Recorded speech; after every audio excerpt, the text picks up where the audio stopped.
Hey there, guys. It's Brian, Brick War Show here. How are you guys doing today? Today, I want to talk about the Flash movie. That's right. I went and saw it this weekend, and I kind of want to go over it. The movie's based on the iconic Flashpoint events from the DC Comics. In the movie, the Flash travels through time to prevent the murder of his mother and unwittingly causes horrible damage to the multiverse. The film revolves entirely around one decision that he makes, and it sends it into this incredible second act that goes back in time with Ezra trying to stop his mother's death from ever happening.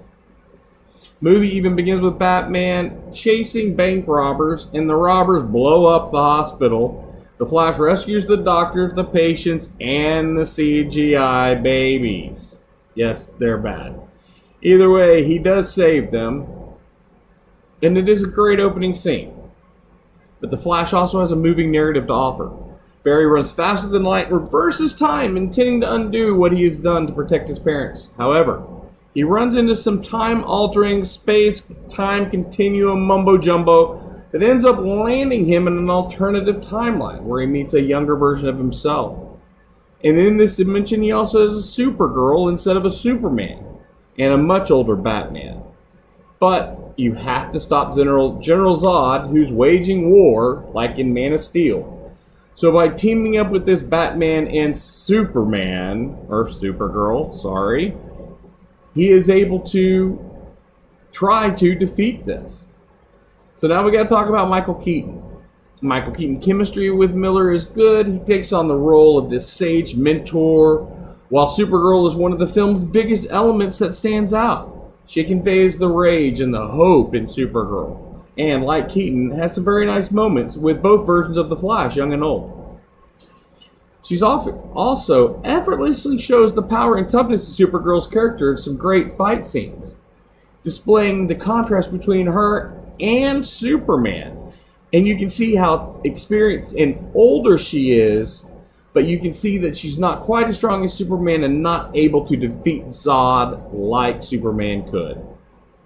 Despite the mentor relationship that grows with the Prime Flash and Keaton's Batman, those scenes are few and far between. And even though Keaton is playing this version of Batman, it kind of feels like any other former Batman could have filled this role. And only a couple of Easter eggs even tie the Flash to Batman 89.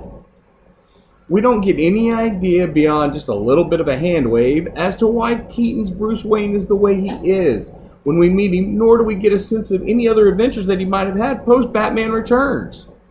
Especially regarding a Catwoman person, maybe? Likewise, there's a lot of potential for Supergirl as her origin story is drastically different than anything that we've ever seen. Where Superman landed next to America's kindest couple and learned to love humanity with no memory of Krypton, she actually lived on the home planet of Krypton before its destruction, and upon landing on Earth was captured, experimented on for years, if not decades. Her decision to help Flash save the world comes rather quickly given everything that she's endured. The Flash tries to have its cake and eat it too, with being a Flash-centered story, featuring not just the nostalgia return of Michael Keaton, but also the first live-action Supergirl in film in nearly 40 years, without some of the deep character introspective that should have been provided, it being Flash's movie.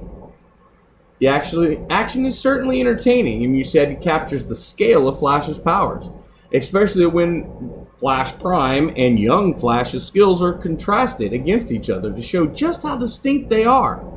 However, the visual effects throughout the film, not just for most of the action scenes, and more of the visionary sequences, are incredibly lackluster. I know it was done for effect, but they looked like Play-Doh. The actors' computer-generated images, the rubber quality in their looks, their movements.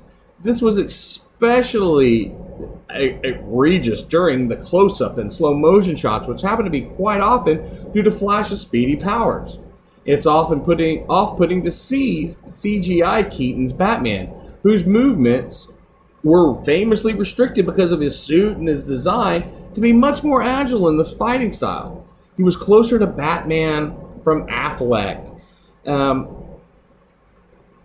The warehouse scene fight in Batman versus Superman was that way as well.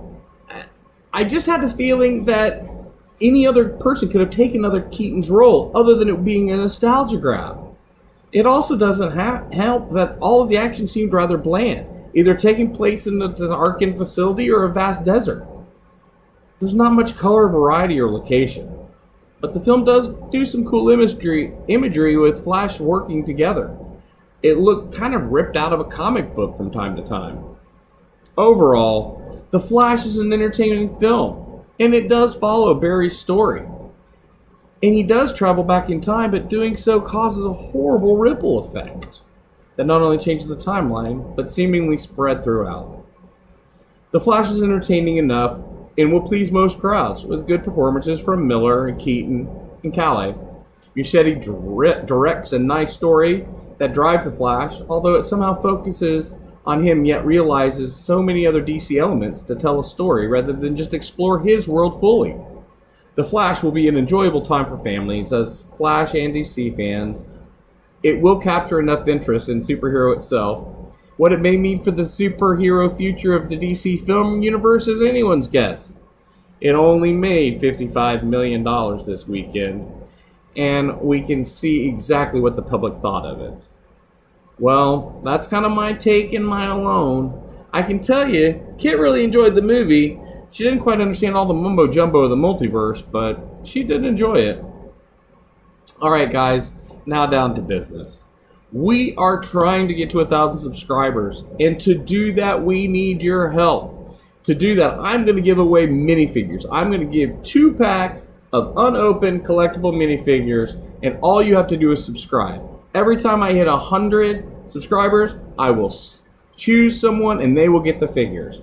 So hit the subscribe button. When I hit 100, I'll send out figures. I hit 200, I send out figures. 300, I'll send out figures. Etc., etc. All you gotta do is subscribe and enjoy the videos. Tell your friends if they like movie reviews, if they like Lego reviews, let them know about us here at Brick Wars.